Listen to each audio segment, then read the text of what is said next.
Zoo creations. మనకి new customer అనమాట, అంటే రెగ్యులర్గా మనకి చాలా మంది కస్టమర్స్ ఉంటారు కదా, అందులో మనకు కొత్తగా యాడ్ అయిన కస్టమర్. మేడం మనది బ్యాగ్స్ ఎలా ఉన్నాయండి? చాలా బాగున్నాయండి, వెరీ రీజనబుల్ ప్రైస్కి వచ్చింది. అండ్ 2 కాంప్లిమెంటరీ బ్యాగ్స్ కూడా వచ్చాయి మాకు. మీకు ఎలా అనిపించింది చెప్పండి, మన జూట్ బ్యాగ్ మ్యానుఫ్యాక్చరింగ్ యూనిట్ అంతా? బాగుందండి, యాక్చువల్గా బ్యాగ్ అయితే చాలా క్వాలిటీ ఉంది. బాగుంది మొత్తం. అంటే మాకు కూడా ఫ్రెండ్ యూట్యూబ్ ద్వారా తెలిసింది.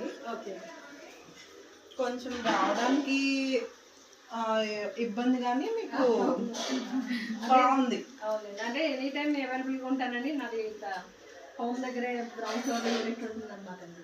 అయితే ఎవ్రీ టైం మనం అవైలబుల్గా ఉంటాం కదా కస్టమర్స్కి. అంటే నైట్ ఆఫ్టర్ డ్యూటీ తర్వాత రావడానికి కంఫర్ట్గా ఉంటుంది. అదే మన షాపుల్లో అయితే ఎక్కువ టైం ఉండలేము అనేసి. బాగుంది, రీజనబుల్గా వచ్చాయి మాకు. బాగుంది. Thank you for your watching and please subscribe.